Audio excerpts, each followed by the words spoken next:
چوچک کے علاقے میں کوٹ رشید سرفٹ الف ایل میں کھرل پریمیئر کرکٹ میچ رائے مجیب احمد کھرل کی سرپرستی میں انعقاد کیا گیا۔ رنالہ خرد میں کہسان اڈا کے قریب تیز رفتاری کے باعث مہران کار فٹ پاتھ سے ٹکرا گئی، جس میں ماموں بھانجی اور 2 بچے سوار تھے۔ حبیب آباد میں پیٹرولیم مصنوعات میں مسلسل اضافے کے باعث اشیاء خورد و نوش کی قیمتیں آسمان سے باتیں کرنے لگی۔ پشاور میں پولیس کے حاضر سروس ایس ایچ او اس کے کانسٹیبل بیٹے کو 12 کلو گرام ہیروئن کے ساتھ گرفتار کر لیا گیا۔ سندھ کے بلدیاتی انتخابات کے دوران تھر پارکر میں سرکاری ملازم کی جانب سے پریزائڈنگ آفیسر کو تھپڑ مارنے کی ویڈیو وائرل۔ کراچی سے لاپتہ ہونے اور بعد ازاں پسند کی شادی کرنے والی دعا زہرا کو میڈیکل بورڈ کے سامنے پیش کرنے کے لیے پولیس نے مہلت مانگ لی۔ خیرپور کی انتصاری دہشت گردی عدالت نے بچے کے ساتھ زیادتی اور قتل کے 2 ملزمان کو سزائے موت سنا دی۔ ملک میں بڑھتی ہوئی مہنگائی کے پیش نظر نسوار کی قیمتوں میں بھی اضافہ ہو گیا۔ پشاور نرسز ایسوسی ایشن کی صدر بحرین میں سیلفی لینے کے دوران دریا کے تیز بہاؤ کی نظر ہو گئی۔ 1 سے 5 جولائی تک کراچی، حیدرآباد، بدین اور ٹھٹھہ میں موسلادھار بارشوں کا امکان۔ السلام علیکم، نیوز آئی کے ساتھ میں ہوں راجہ ندیم۔ ہیڈ لائنز آپ نے جانی، تفصیلات شامل کرتے ہیں ایک چھوٹے سے وقفے کے بعد، ہمارے ساتھ رہیے گا۔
یہ کہانی ہے ایک ایسی منفرد فضائیہ کی جس کے مستقبل کا تعین خود قائد اعظم محمد علی جناح نے کیا، جس کے کردار کو حضرت اقبال نے شاہین سے تعبیر کیا، جس کی بنیاد ایئر مارشل اصغر خان جیسے بے لوث لیڈر نے رکھی، جن کی ولولہ خیز قیادت میں پاک فضائیہ 50 کی دہائی میں بین الاقوامی قوت بن کر سامنے آئی۔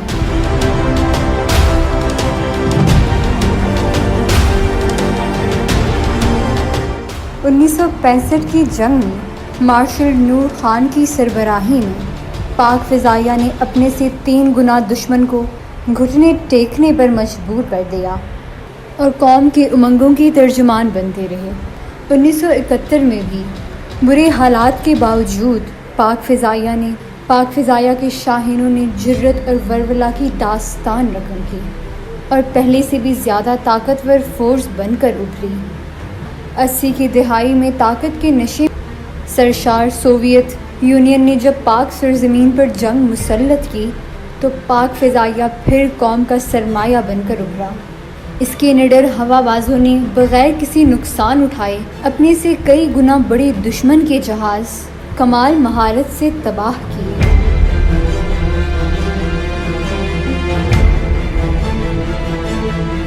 چاہے وہ کارگل کا محاذ ہو یا آپریشن سینٹینل، پاک فضائیہ کی بروقت حکمت عملی اور پیشہ ورانہ صلاحیت سے دشمن کو ہمیشہ مات ہی ملی ہے۔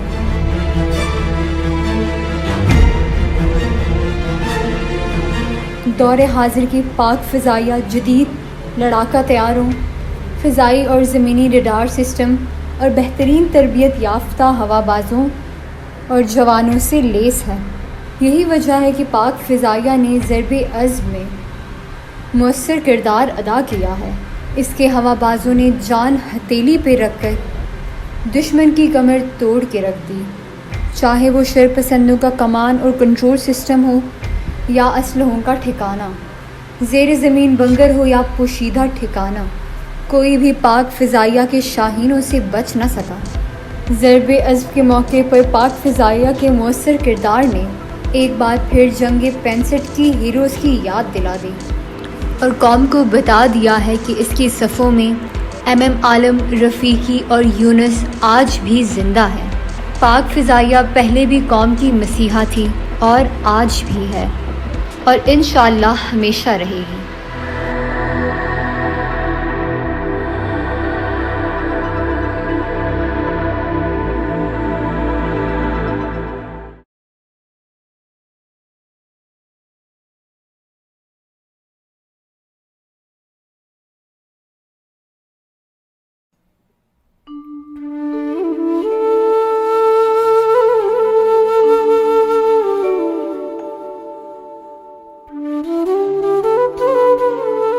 قلعہ روہتاس، جس کو دیکھنے پر انسان پر ایک عجیب سی کیفیت آ جاتی ہے، ایک ایسی خاموشی جو آپ کو 6 صدیاں پیچھے تاریخ میں لے جاتی ہے۔ واقعی ایک لاجواب جگہ ہے جو ایک بہترین بادشاہ شیر شاہ سوری کی یادگار ہے، ایک ایسا شاہکار جو حکمرانوں کی بے حسی کی وجہ سے آج کھنڈرات میں تبدیل ہو رہا ہے۔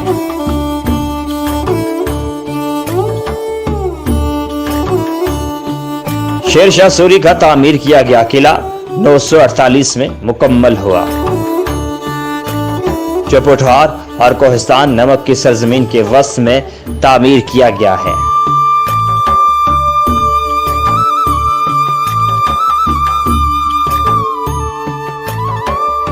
جس کے ایک طرف نالا کس، دوسری طرف نالا گان، تیسری طرف گہری کھائیاں اور گھنا جنگل ہے۔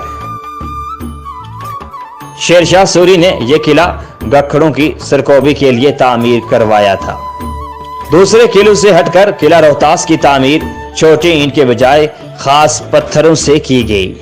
ان بڑے بڑے پتھروں کو بلندیوں پر نصب دیکھ کر عقل حیران رہ جاتی ہے۔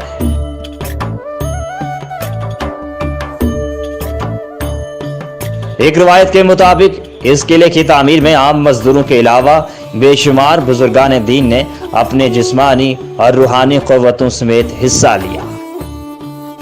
ان روایات کو اس امر سے تقویت ملی ہے کہ قلعے کے ہر دروازے کے ساتھ کسی نہ کسی بزرگ کا مقبرہ موجود ہے، جو کہ قلعے کے اندر بھی جگہ جگہ بزرگوں کے مقابر موجود ہیں۔ اس کے علاوہ ایک اور روایت ہے کہ جہاں قلعے کی تعمیر سے پہلے ایک بہت بڑا جنگل تھا۔ شیر شاہ سوری کا جب یہاں سے گزر ہوا تو یہاں پر رہنے والے ایک فقیر نے شیر شاہ سوری کو یہاں قلعہ تعمیر کرنے کی ہدایت دی۔ یہ 400 ایکڑ پر محیط ہے، جبکہ بعض کتابوں میں اس کا قطر 4 کلومیٹر بیان کیا گیا۔ قلعے کے 12 دروازے ہیں۔ یہ دروازے فن تعمیر کا نادر نمونہ ہیں۔ ان دروازوں میں خواص دروازہ، موری دروازہ، شاہ چانن والی دروازہ، طلاقی دروازہ، شیشہ دروازہ، लंगर ख्वानी दरवाज़ा, बादशाही दरवाज़ा, कटियाली दरवाज़ा, सोहल दरवाज़ा, पीपल वाला दरवाज़ा और गड्ढे वाला दरवाज़ा मौजूद हैं। दरवाज़ों को बेहद अहमियत हासिल है, जबकि हर दरवाजे को एक ख़ास मकसद हासिल है।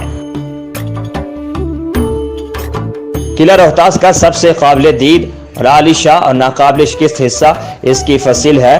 इस पर 68 बुर्ज, 184 बुर्जियाँ, 6,881 कगरे और 8,556 सीढ़ियाँ हैं, जो फ़न तामीर का नादिर नमूना है।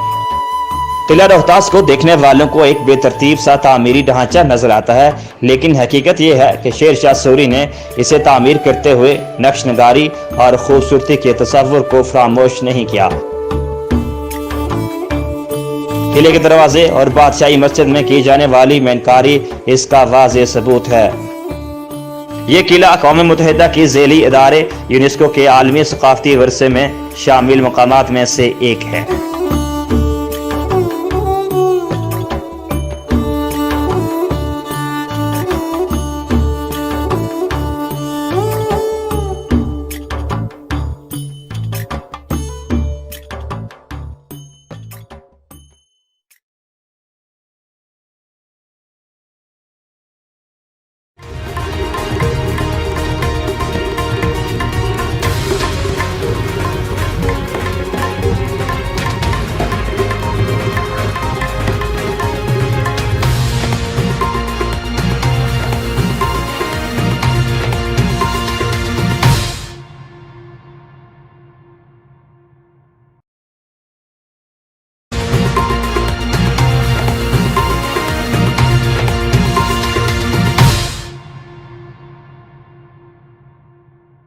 Welcome back. खबरनामे का बाकायदा आगाज करते चलें और आपको बताते चलें कि चोचक के इलाके में कोट रशीद 67 अलिफ एल में कल प्रीमियर क्रिकेट मैच राय मुजीब अहमद खल की सरपरस्ती में इनेकाद किया गया। चोचक में इंटरनेशनल क्रिकेट खल 11 बमुकाबला खल टाइगर क्रिकेट टीम के दरमियान खेला गया। चोचक दोनों टीमों के दरमियान कांटेदार मुकाबला हुआ, जो कि खल टाइगर क्रिकेट टीम ने बआसानी से जीत लिया। फाइनल चीफ गेस्ट मेहमान खसूसी जनाब राय अली, नूर खल राय, अरशद चेयरमैन राय मोहम्मद यार, राय अकरम तशरीफ लाए। चोचक जीतने वाली टीम को राय अली नूर खल ने मुबारकबाद दी और इनामात भी तकसीम की और कहा, मैं इनके साथ चंद घंटे गुजार कर फख्र महसूस कर रहा हूँ। रेनाला खुर्द में कहसान अड्डा के करीब तेज रफ्तारी के बायस मेहरान कार फुटपाथ से टकरा गई, जिसमें मामू भांजी और 2 बच्चे सवार थे। रेनाला खुर्द हाईवे कहसान अड्डा के करीब गाड़ी की रफ्तार ज्यादा होने की वजह से गाड़ी बेकाबू होकर फुटपाथ से टकरा गई, जिसमें एक औरत, इसकी 2 बच्चियां, मामू सवार थे। मामू जो गाड़ी चला रहा था गाड़ी में फंस गया। इत्तला मिलने पर रेस्क्यू 1122 उकाड़ा से एम्बुलेंस और रेस्क्यू व्हीकल फौरी जाए हादसा पर पहुंच गए। रेस्क्यू 1122 की जदीद तरबियत याफ्ता टीमों ने गाड़ी में फंसे शख्स को बहिफाजत निकाल लिया। रेस्क्यू टीमों ने जख्मियों को इब्तदाई तरीन इमदाद फराहम करने के बाद EHQ अस्पताल उकाड़ा शिफ्ट कर दिया। जख्मियों में मामू भांजी की हालत तशवीशनाक बताई जा रही है। हबीबाबाद में पेट्रोलियम मसनूआत में मुसलसल इजाफे के बायस अशियाए खुर्दो नोश की कीमतें आसमान से बातें करने लगी। हबीबाबाद में पेट्रोलियम मसनूआत में मुसलसल इजाफे के बायस अशियाए खुर्दो नोश की कीमतें जहां एक तरफ आसमान से बातें करने लगी, घी, ऑयल और कीमतों के बाद दालों की कीमतों को भी आग लग गई। दिन ब दिन बढ़ती हुई महंगाई ने आवाम की मुश्किलात में मजीद इजाफा कर दिया। मजीद बता रहे हैं हमारे नुमाइंदे चौधरी ओवैस। जी ओवैस, बताइएगा। बिल्कुल मौजूदा हुकूमत की मुआशी पॉलिसियाँ गरीब आवाम पर सितम डालने लगी। हबीबाबाद में भी पेट्रोलियम मसनूआत के बढ़ने के बाद महंगाई के असरात इशाए खुर्दो नोश पर भी पड़ने लगे। घी और ऑयल के बाद दालों की कीमतों को भी पर लग गए। दाल माश, दाल चना और सफ़ेद चने की कीमतों में भी इजाफा कर दिया गया। कीमतें बढ़ने की वजह से गरीब आवाम शदीद परेशानी के आलम में दिखाई दे रही है। महंगाई के सताए शहरियों ने मौजूदा हुकूमत से मुतालबा किया है कि इशाए खुर्दो नोश की कीमतों में कमी लाई जाए ताकि इनकी मुश्किलात कम हो सकें। जी पेशावर में पुलिस के हाजिर सर्विस SHO और इसके कांस्टेबल बेटे को 12 किलोग्राम हेरोइन के साथ गिरफ्तार कर लिया गया। कबायली अजला खैबर पख्तूनख्वा पुलिस के हाजिर सर्विस SHO और इसके कांस्टेबल बेटे को 12 किलोग्राम हेरोइन के साथ पीरजकोड़ी पुल पेशावर के करीब से धर लिया गया। पेशावर के CCPO मोहम्मद एजाज खान के मुताबिक हाजिर सर्विस SHO शोएब और इसके कांस्टेबल बेटे आबिदुल्ला गाड़ी के जरिए हेरोइन स्मगल कर रहे थे। पुलिस के मुताबिक बाप बेटे का ताल्लुक बेन सूबाई मंशियात स्मगलर गिरोह से है। जराए का कहना है कि CCPO ने SHO और इसके कांस्टेबल बेटे को मुअत्तल कर दिया है। CCPO पेशावर मोहम्मद एजाज खान का कहना था कि काली बेड़ों को महकमा पुलिस पनाहगाह के तौर पर इस्तेमाल नहीं करने देंगे। पुलिस ने मुलजिमान के खिलाफ फौजदारी मुकदमा दर्ज करके महकमाना कार्रवाई भी शुरू कर दी है। सिंध के बल्दियाती इंतखाबात के दौरान थरपारकर में सरकारी मुलाजिम की जानिब से प्रिजाइडिंग ऑफिसर को थप्पड़ मारने की वीडियो सोशल मीडिया पर वायरल है। 26 जून को सिंध में होने वाले बल्दियाती इंतखाबात के दौरान तहसील इस्लाम कोट में सरकारी मुलाजिम ने प्रिजाइडिंग ऑफिसर को थप्पड़ मार दिया और उसे गालियां भी देता रहा। बादशाह इलेक्शन कमीशन ने प्रिजाइडिंग ऑफिसर को थप्पड़ मारने और इसके साथ गालम गलोच के मामले का नोटिस दे दिया। पाकिस्तान मेडिकल एसोसिएशन थरपारकर की जानिब से जारी प्रेस रिलीज और वीडियो का नोटिस लेते हुए इलेक्शन कमीशन सिंध ने district reading officer, monitoring officer, district election commission Tharparkar को तलब कर लिया। इलेक्शन कमीशन के खत में कहा कि ये अमल जुर्म के मुतरादिफ है और इसके खिलाफ कई कानूनी असरात हो सकते हैं। इस वाक़े की तफसीली report election commission of Pakistan में फौरी जमा कराई जाए। कराची से लापता होने और बादशाह पसंद की शादी करने वाली दुआ जहरा को मेडिकल बोर्ड के सामने पेश करने के लिए पुलिस ने मोहलत मांग ली। दुआ जहरा की उम्र का तयन के लिए सर्विसेज अस्पताल कराची में मेडिकल बोर्ड का इजलास हुआ, जहां दुआ के वालिद मेहदी काजमी वकील के हमरा पहुंचे। मेहदी काजमी वकील जिब्रान नासिर के हमरा मेडिकल बोर्ड के सामने पेश हुए और दुआ जहरा की नादरा दस्तावेजात और दीगर सबूत भी पेश कर दिए। दूसरी जानिब जराए मेडिकल बोर्ड का कहना है कि पुलिस ने दुआ जहरा को पेश करने के लिए मोहलत मांग ली है। याद रहे कि कुछ रोज कबल कराची की मुकामी अदालत ने सेक्रेटरी सेहत को मेडिकल बोर्ड बनाकर दुआ जहरा की उम्र के तयन और केस की मजीद तफ्तीश का हुक्म दिया था। खैरपुर की इंतसादी दहशतगर्दी अदालत ने बच्चे के साथ ज्यादती और कत्ल के 2 मुलजिमान को सजाए मौत सुना दी। खैरपुर की इंतसादी दहशतगर्दी अदालत ने बच्चे के साथ ज्यादती और केस की समाअत हुई। अदालत ने बच्चे के साथ ज्यादती और कत्ल के केस के 2 मुलजिमान को सजाए मौत सुना दी। खैरपुर के इलाके डवरलो में 7 माह कबल 2 मुलजिमान ने 11 साल के बच्चे को ज्यादती के बाद कत्ल कर दिया था। मुल्क में बढ़ती हुई महंगाई के पेश नजर नस्वार की कीमतों में भी इजाफा हो गया। इस हवाले से एक दिलचस्प वाकया खैबर पख्तूनख्वा के जिला अपर कोहसार में पेश आया, जहां एक शहरी नस्वार महंगी होने की शिकायत लेकर डिस्ट्रिक्ट पुलिस ऑफिसर DPO के दफ्तर जा पहुंचा। शहरी ने महंगी नस्वार और कम वजन के खिलाफ दरख्वास्त दायर की, जिसमें मौक़िफ़ इख्तियार किया गया कि रोजमर्रा इस्तेमाल की अशिया महंगी हो रही हैं, लेकिन नस्वार कैसे महंगी हो गई। तहम असिस्टेंट कमिश्नर ने नस्वार तो सस्ती न की, लेकिन पुड़िया का वजन बढ़ा दिया।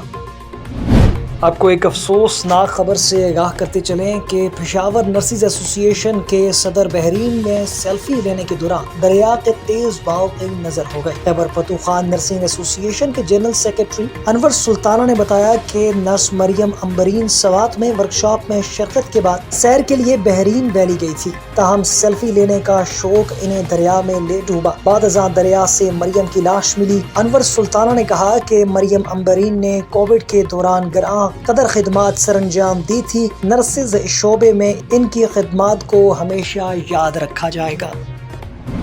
1 से 5 जुलाई तक कराची, हैदराबाद, बदीन, ठट्टा में मूसलाधार बारिशों का इम्कान है। PDM सिंध ने मुतल्लिका इदारों को एडवाइजरी जारी कर दी है, जिसमें 3 से 5 जुलाई तक कराची और हैदराबाद में अर्बन फील्डिंग का खतरा जाहिर किया गया है। PDMA का कहना है कि इंतजामिया मुमकिना अर्बन फील्डिंग और दीगर खतरात से निपटने के लिए तैयार रहे। नकासे आग के लिए मशीनें और अमले की मौजूदगी को यकीनी बनाया जाए। जरूरतमंद अफराद की मदद के लिए इमरजेंसी हेल्पलाइन, अस्पतालों में बिजली की मुसलसल फराहमी के लिए जनरेटर और दीगर इंतजाम किए जाएं। PDMA ने माहीगीरों को 3 से 5 जुलाई तक समुद्र में जाने से गुरेज करने की हिदायत कर दी है।